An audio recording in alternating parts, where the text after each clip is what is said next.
Bonjour Nathalie. Bonjour Salwa. Aujourd'hui, on va parler des croyances. Dis-moi, qu'est-ce qu'une croyance en coaching?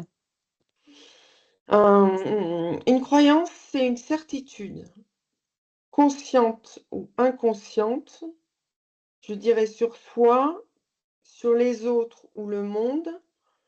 Elle influence nos pensées, nos actions, nos émotions. Mhm. Exemple, je ne suis pas douée pour parler en public. C'est mon cas. C'est une de mes croyances, par exemple. Il faut travailler sur cette croyance alors. Oui, oui.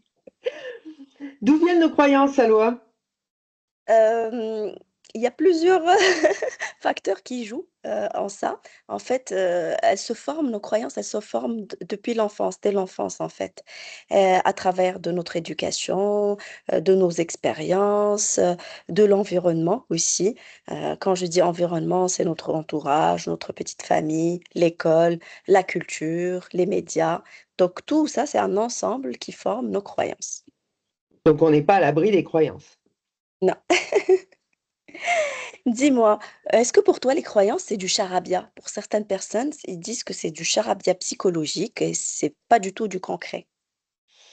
Alors là, je m'insurge parce qu'en fait, les croyances sont des conséquences très concrètes. Elles influencent, nos carrières, nos émotions, notre santé, nos relations. Exemple, je dois tout contrôler. Mais ben, imagine le stress qui peut être lié à quelqu'un qui pense, «Je dois tout contrôler en permanence». Voilà. Ils doivent souffrir. Les croyances sont-elles toujours négatives, Salwa? Je dirais non.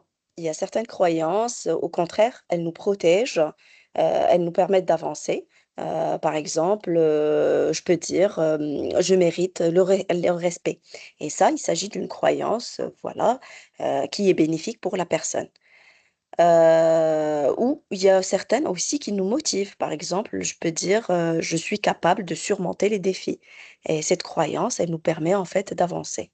Donc je dirais non, toutes les croyances ne sont pas négatives. D'accord. Et là, ça me fait penser à une question. Pourquoi on parle de croyances limitantes et aidantes? Tu peux nous expliquer la différence, s'il te plaît?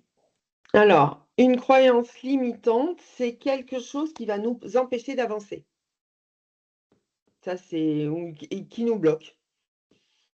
Une croyance, aidante, elle va nous permettre d'agir. Par exemple, je peux apprendre de mes erreurs et le coaching, en fait, travaille surtout sur les croyances limitantes. Ouais, je vois parce que, celle qui nous aide, en fait, on n'a pas besoin de travailler dessus parce qu'elle est bonne pour nous, elle est bénéfique pour nous. C'est ça, Tout à Nathalie? fait, tout à fait, mais on peut quand même un petit peu la renforcer de temps en temps. D'accord. Peut-on avoir des croyances sans s'en rendre compte? Oui, tout à fait. Elles peuvent être, inconscientes et beaucoup, de personnes, voilà, elles ont ces croyances qui sont, inconscientes. Je peux donner un exemple sur ce point en disant que, une personne, elle peut se dire: «Je ne mérite pas l'amour», par exemple. C'est une croyance. Mais Heu, si, ta loi, tu mérites l'amour. oui, je sais, moi, je mérite l'amour. Moi, j'aime tout le monde et je mérite l'amour. Non, tu as raison. C'était juste un exemple pour que, voilà, les personnes avec nous puissent comprendre Vas-y. et cette croyance, en fait, comment elle peut se manifester dans notre vie sans que la personne se rende compte, c'est qu'elle va chercher toujours des relations toxiques à répétition dans sa vie, sans que personne en ait cons que la personne elle-même, elle ait confiance. Elle va chercher toujours des relations toxiques. Elle va dire: «Moi, j'ai pas de chance, je tombe toujours sur les mauvaises personnes». Or, c'est D'accord, pas vrai OK. parce que c'est sa croyance, en fait, qui lui joue des tours. D'accord. Et dis-moi, est-ce que les croyances, elles sont universelles? Non, elles sont personnelles, les croyances. En fait, 2 personnes peuvent vivre exactement la même situation et en tirer 2 conclusions différentes. Tu peux avoir, par exemple, «Je suis nul» ou «C'est ma faute» et dans l'autre cas, ce serait, bah, j'en tire une leçon. D'accord. Voilà, Bah, moi, je suis plus pour, j'en tire une leçon, c'est ce que je pratique dans ma vie, j'applique dans ma vie. d'accord. Comment les croyances influencent-elles nos actions? Alors, les croyances, elles influencent nos actions. Elles agissent en fait comme un pilote automatique. Donc, j'explique. Si je crois que je ne suis pas à la hauteur, je vais éviter les défis. Ça, c'est la conséquence de cette croyance. Par contre, si je pense que je peux réussir, là, c'est différent. Je vais tenter de nouvelles choses. Je vais aller vers l'aventure et aller vers de nouvelles expériences. Donc les croyances créent des prophéties autoréalisatrices, en fait. Oui, tout à fait. Hem, Dis-moi, est-ce qu'il y a un lien entre les croyances et les objectifs? Alors, une croyance limitante peut saboter un objectif, en fait. Imagine quelqu'un qui dit, «Je ne mérite pas ce poste», donc il postule pas, alors qu'il pourrait rentrer dedans. Mmh. À l'inverse, une croyance aidante soutient l'action. Exemple, dans le même cas, la personne dit: «Je peux développer mes compétences». D'accord. Donc on va dire que la limitante, vraiment comme le mot l'indique, elle limite la personne. Elle ne le laisse pas avancer ou mener l'expérience par lui-même. Tout à fait. Peux-tu me donner un exemple de croyance limitante au travail et ses conséquences, s'il te plaît? Par rapport à une, croyance au travail, oui, oui, j'ai une dame que j'ai coachée.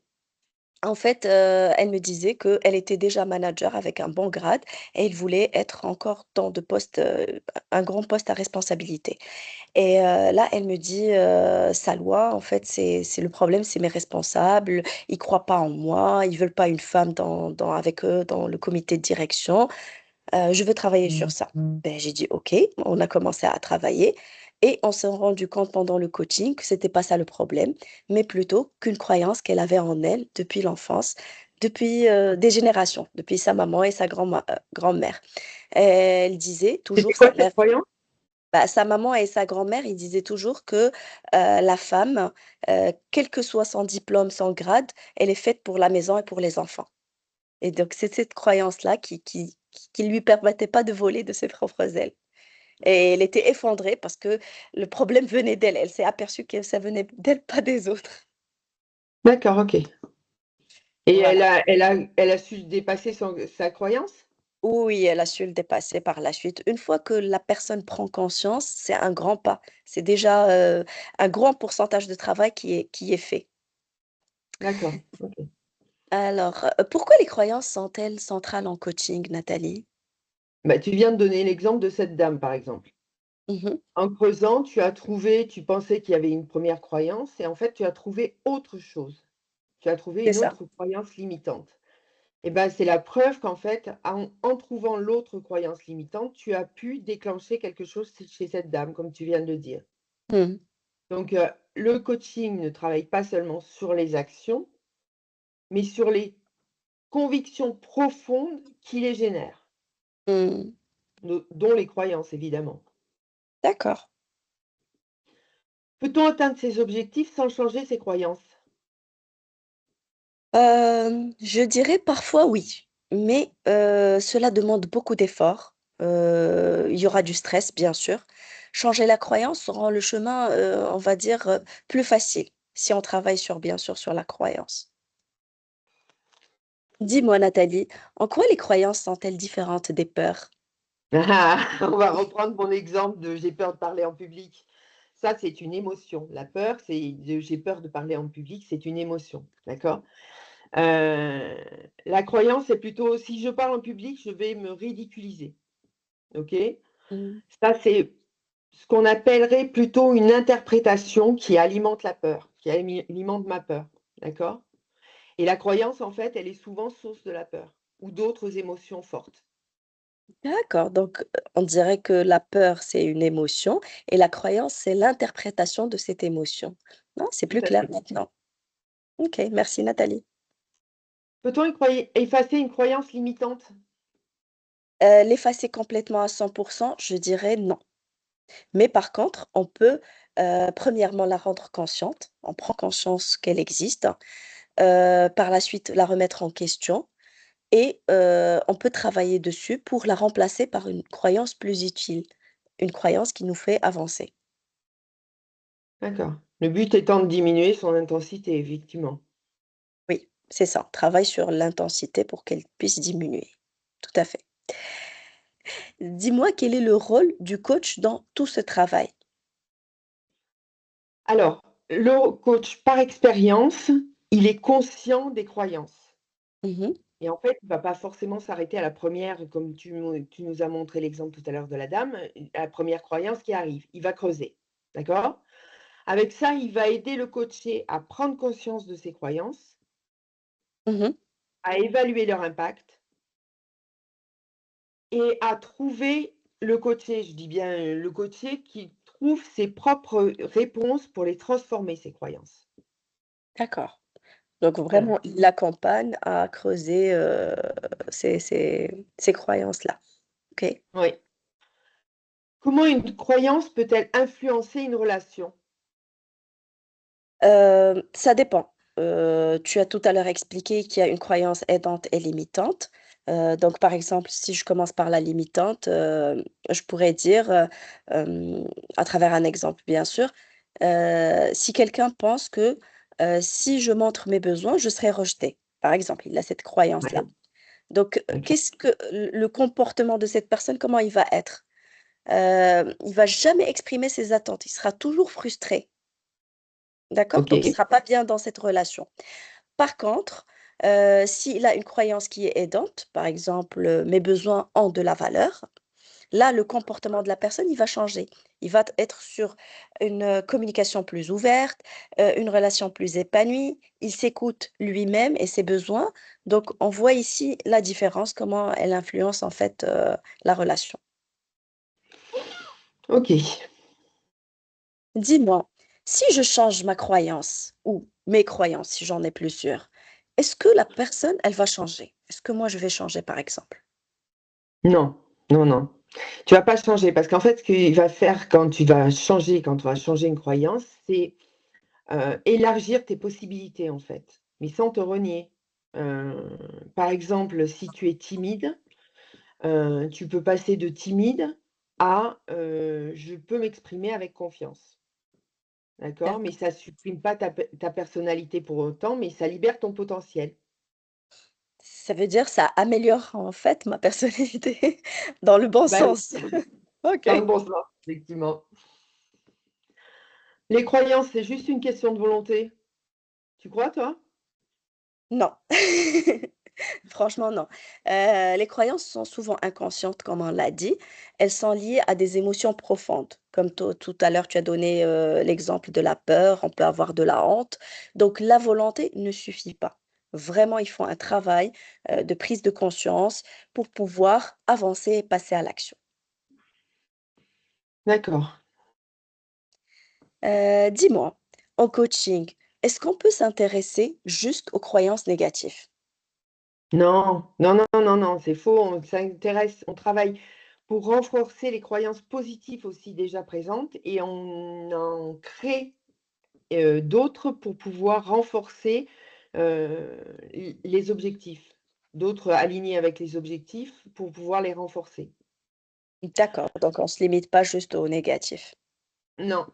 Donc en résumé pour, la fin de notre épisode, une croyance est une certitude intérieure, Mmh. d'accord? Elle filtre notre perception et guide nos actions.